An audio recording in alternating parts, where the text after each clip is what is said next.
हाय यार, मैं आपका स्वागत है मेरे YouTube channel BTS Korean army 111 इन भोजपुरी सॉन्ग। तो आज मैं आपको माई साइको किंग का इस स्पेशल पार्ट बताऊंगी। चलिए स्टोरी स्टार्ट करते हैं।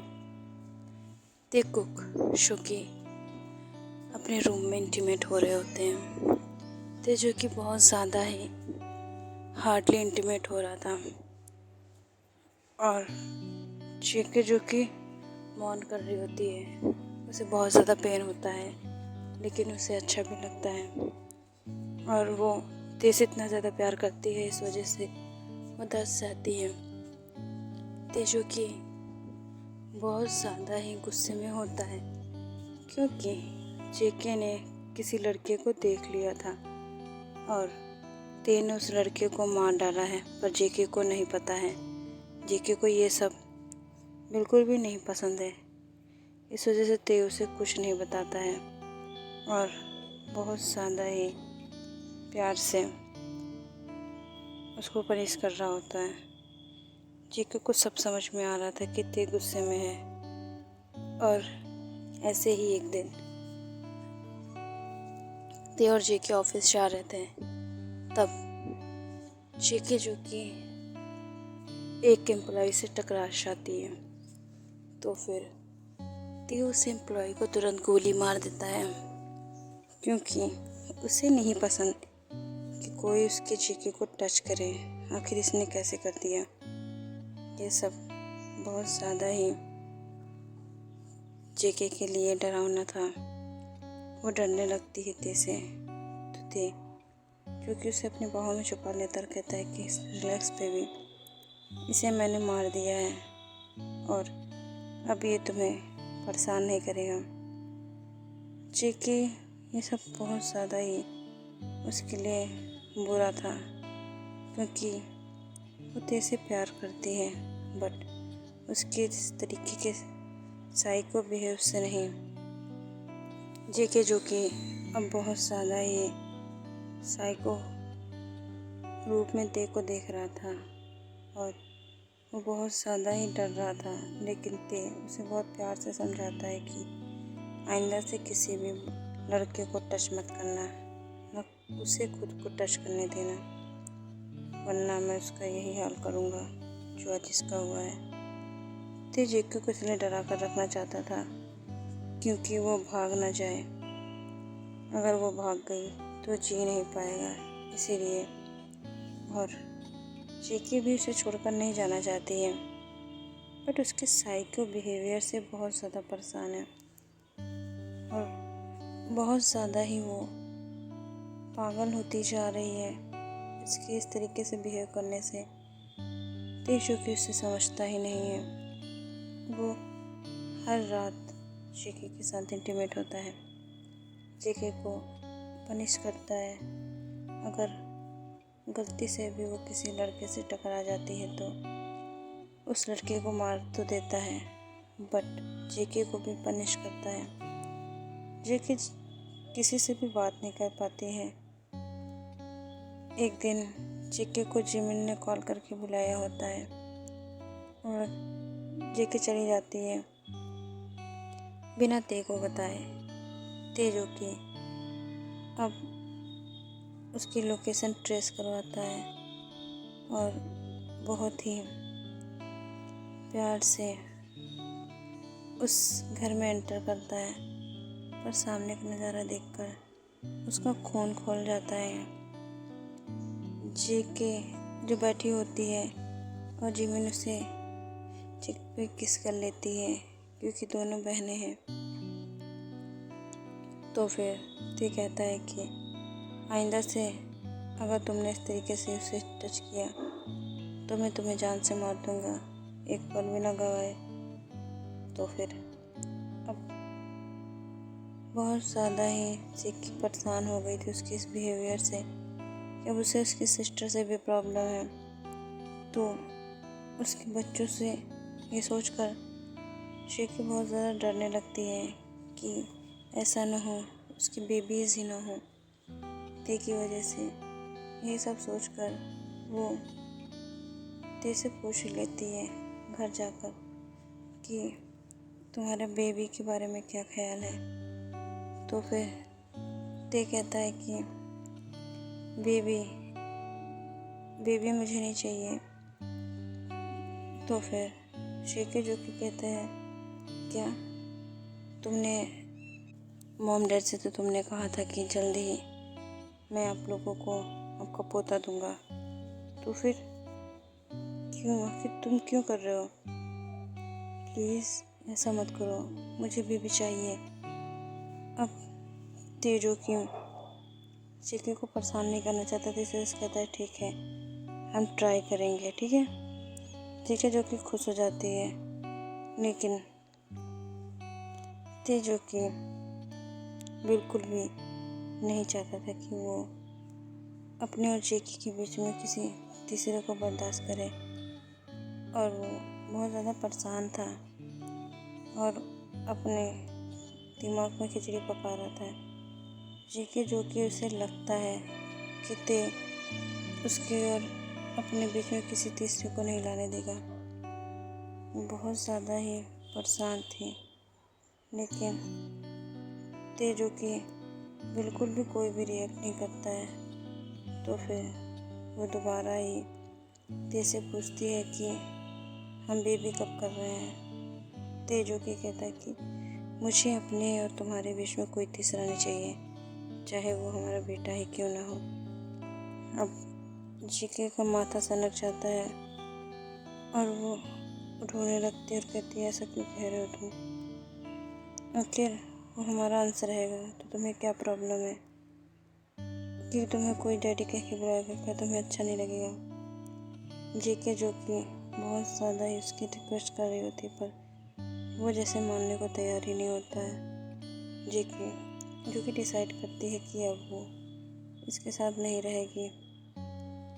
और एक दिन तेजो जब ऑफिस गया होता है, जेके को वो मीटिंग होती है, बहुत ज़्यादा ही वो परेशान होती है, लेकिन अगले ही पल वो खुश हो जाती है, लेकिन फिर सैड हो जाती है और कहती है अगर जो मैं सोच रही हूँ वो हुआ तो मैं तुम्हें छोड़ दूँगी देते, क्योंकि अब मैं तुम्हारे पास नहीं रह सकती।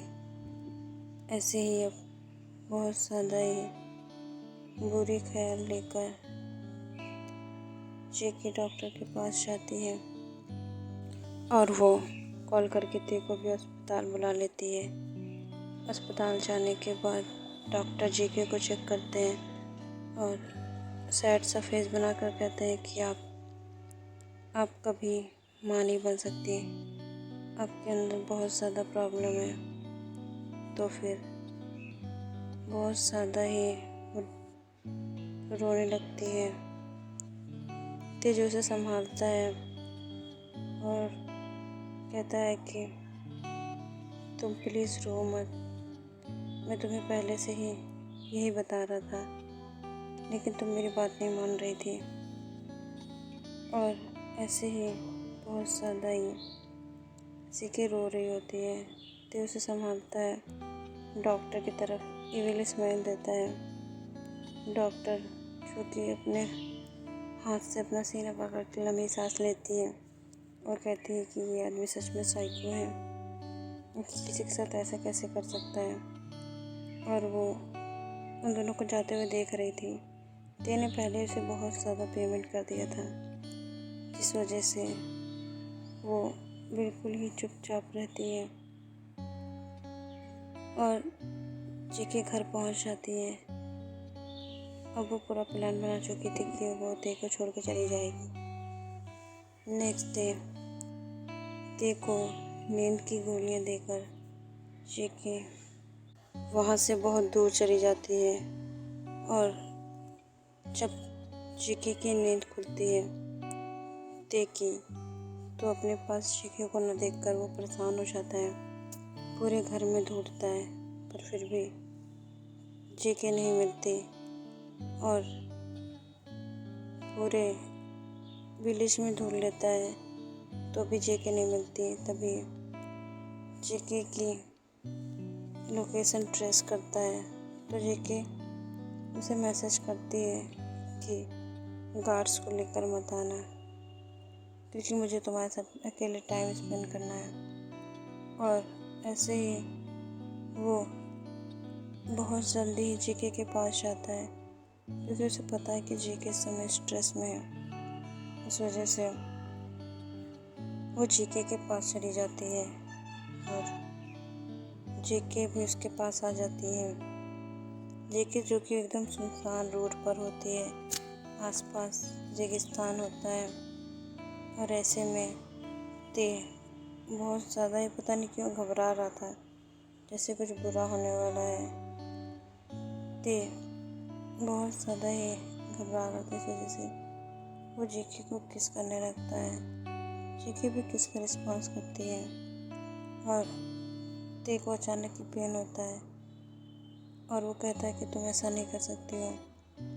तो फिर जेके कहती है कि मैं कर सकती हूँ अपने बच्चे के लिए, वरना अगर मैं तुम्हारे पास रही तो मेरा बच्चा नहीं बचेगा और मुझे माफ़ कर देना। जेके ने जो कि ते को इंजेक्शन दिया होता है बेहोशी का, जिससे वो आराम से 2-3 घंटे नहीं उठेगा और भी टाइम लग सकता है। और जेके जो कि जाने वाली होती है, तभी वो कॉल करके ते के असिस्टेंट को बुला लेती है और जेके किसी की मदद ले लेती है। जो उसकी मदद करता है उसे ते से बचाने में। वो उसके साथ एक दूसरी जगह चली जाती है रहने के लिए। ऐसे ही अब 4 साल बीत जाते हैं और हम देखते हैं कि एक छोटे से घर में 2 बेबीज़ होते हैं जो कि बहुत ज़्यादा क्यूट होते हैं। एक बॉय होता है और एक गर्ल होता है। दोनों ही अपनी मॉम से खाना मांग रहे होते हैं। जो ते होता है वो बहुत ज़्यादा ही बिग वाली बातें करता है, जैसे बड़े लोग करते हैं। उसके पास बहुत ज़्यादा माइंड होता है। और जो कुकी होती है वो बहुत ज़्यादा क्यूट होती है और बहुत ज़्यादा ही प्यारी होती है। और इसी तरीके से वो अपने जीवन को स्पेंड कर रहे थे, लेकिन जेके को कभी कभी ते की याद आती है, जिस वजह से उसके बच्चे उसे रोता हुआ देखते हैं बहुत ज़्यादा बुरी तरीके से। क्योंकि जो कि जेके से कहती है कि उसे डैड चाहिए। वो बहुत ही ज़्यादा याद करती है अपने डैड को। तो कुकी से जेके कहती है कि नहीं, डैड तुम्हें नहीं मिलेंगे। क्यों, मैं तुम्हें इतना प्यार नहीं दे पाती हूँ? और वो रोने लगती है। कुकी को भी बुरा लगता है। तो फिर कुकी कहती है कि ठीक है मॉम, मुझे डैड नहीं चाहिए, लेकिन अगर वो होते तो हमें इतनी प्रॉब्लम नहीं होती। और ऐसे ही कह के वो उसे हक कर लेती है। ऐसे ही कुकी जब रोती है सो जाती है। अब जेके शाम को उन दोनों को घुमाने लेकर जाती है। इधर हम देखते हैं ते, जो कि बिल्कुल बदल चुका था। वो समय के साथ साथ और ज़्यादा आकुड़ और पागल हो गया था। जब से जेके उसे छोड़कर गई है, तब से उसके घर वालों ने भी उसे निकाल दिया है। युंगी और जिमिन दोनों की शादी हो गई है, बट दोनों ने फिजिकल रिलेशन नहीं बनाया है, क्योंकि जिमिन चाहती है कि जब उसकी सिस्टर उसके पास हो तब वो ये सब करे, अपनी लाइफ में आगे बढ़े। और ऐसे ही इन दोनों की लाइफ जी रहे थे ये दोनों, जिसमें रोमांस तो था बट इंटीमेशनल नहीं। ऐसे ही अब बहुत ज़्यादा टाइम हो जाता है, तो फिर कुकी का घूमने का टाइम हो जाता है और जेके इन दोनों को लेकर पार्क में जाती है। पार्क में जाने के बाद कुकी जो कि खेलने लगती है, जेके की कॉल आ जाती है, वो भी इम्पोर्टेंट। तो फिर वो अपनी कॉल अटेंड करने लगती है। ऐसे ही जेके थोड़ा दूर चली जाती है। कुकी खेलते खेलते एक कार के पास आ जाती है और बहुत ज़्यादा ही ब्रेक तेज़ से लगता है। यहाँ पर हम देखते हैं कि एक लड़के ने उसे ढकेला होता है, तो फिर ते उससे लड़ने लगता है। जब अचानक से ते की कार रुकती है तो वो बहुत ज़्यादा ही गुस्से में बोलता है, क्या हुआ तुम्हें, इस तरीके से ब्रेक क्यों मारा, अपनी जान प्यारी नहीं है क्या? तो फिर ड्राइवर कहता है कि यहाँ पर एक बच्ची आ गई है, बच्ची जो कि एकदम ते के पास होती है और कहती है कि आप अंकल को क्यों डांट रहे हैं, क्या वो मुझे मार देंगे, आप इस तरीके से बोल रहे हैं? तो जेके जो कि कॉल पर होती है ते उस बच्चे को देखकर कहता है कि तुम्हें क्या दिक्कत है, तुम क्यों मेरे पास आई हो?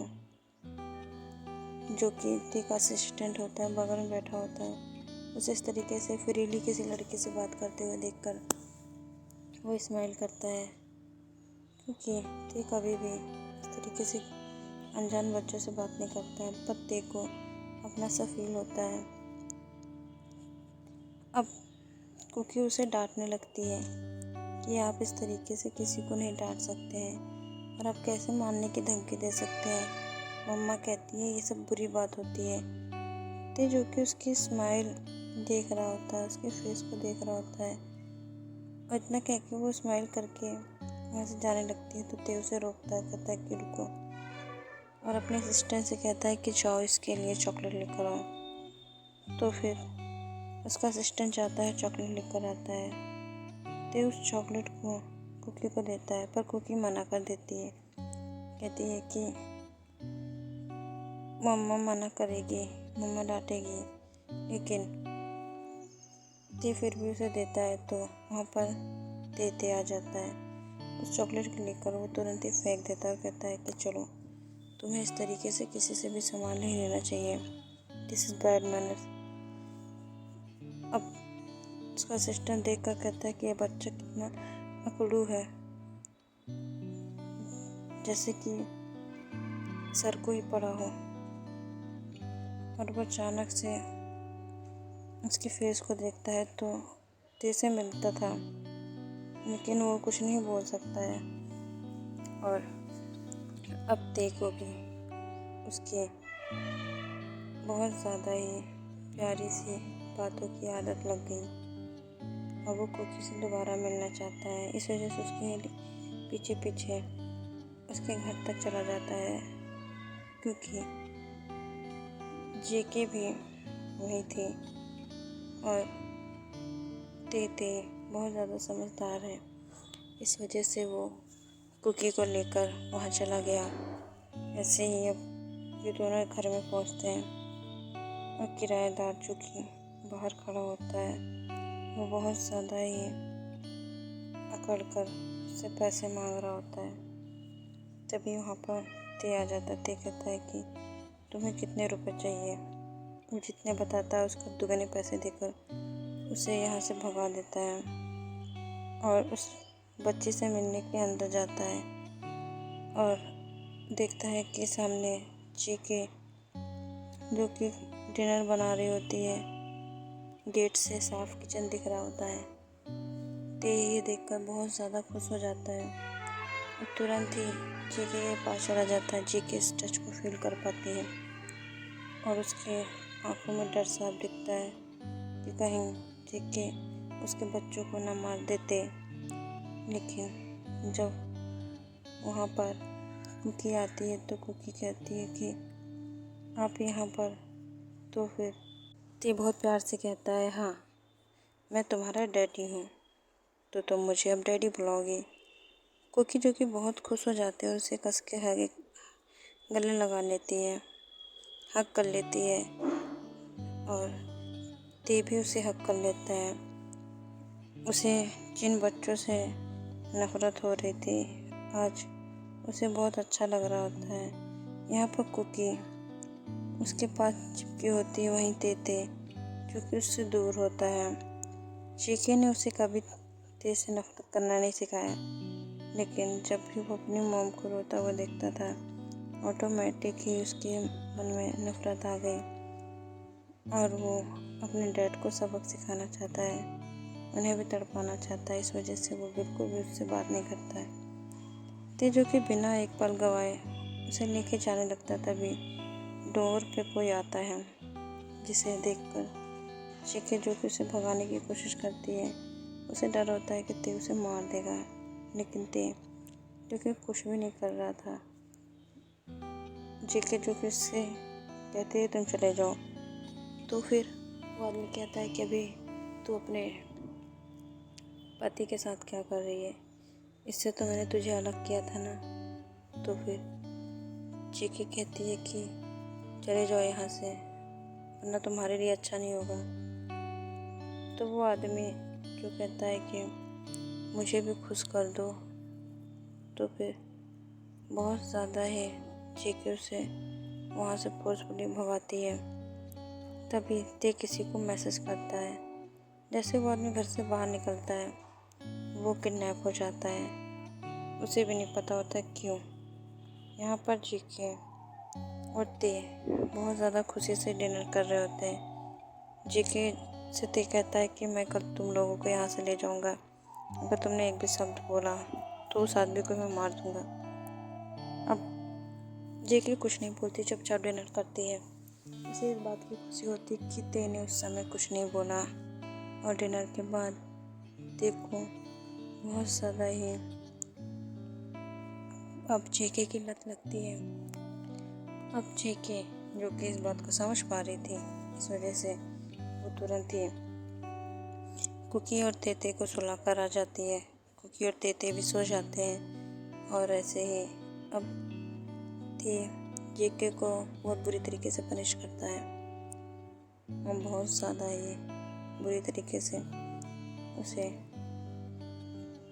टॉर्चर कर रहा होता है। जितना उसको दर्द हुआ है उतना ही वो चीके को दर्द दे रहा था। इधर यूमिन भी इंटीमेट हो जाते हैं, क्योंकि अब यूंगी से रुका नहीं चाहता है और ना ही जिमिन से। शायद ये उनकी फीलिंग्स थी, आखिर कोई कब तक रुकेगा। ते की मॉम ने जिमिन को समझाया था कि इसमें उसकी कोई गलती नहीं है, तो उसे इस तरीके से पनिश मत करो। आखिर उसे भी इसका हक है और वो तुमसे प्यार करता है, इस वजह से कुछ बोलता नहीं है। लेकिन वो बहुत ज़्यादा टेंशन में है। इसने बहुत ज़्यादा जेके को ढूंढने की कोशिश की, इस वजह से जिमिन मान जाती है और उसके ऑफिस में जाकर उसे सेड्यूस करती है।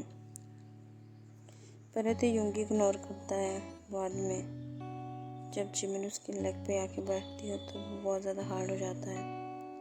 तो फिर दोनों ऑफिस में इंटीमेट हो जाते हैं। यहाँ पर ते को जो कि एंजॉय कर रहे होते हैं और ते जो कि नेक्स्ट सुबह ही चीके को सोता हुआ छोड़कर वहाँ से चला जाता है और वो एक जंगल में जाकर देखता है कि उस आदमी को बांधा गया है जो कि जेके के घर आया था। तो उसे बहुत बुरी तरीके से टॉर्चर करता है। इतना तो आज तक उसने पहले नहीं किया था जब जेके उसकी लाइफ में थी। जेके की लाइफ से जाने के बाद ये बहुत ज़्यादा क्रूर हो गया था। जेके के सामने cute but other side devil, और वो इतनी बुरी तरीके से उसे टॉर्चर करता है कि उसके दम वहीं तुरंत ही निकल जाते हैं और वो ख़त्म हो जाता है। तेको को वापस एक हो जाते हैं और ह्यूमन भी। तो क्या हरमिस, इस स्टोरी का स्पेशल पार्ट आप लोगों को कैसा लगा कमेंट करके बताइए। बाय हरमिस।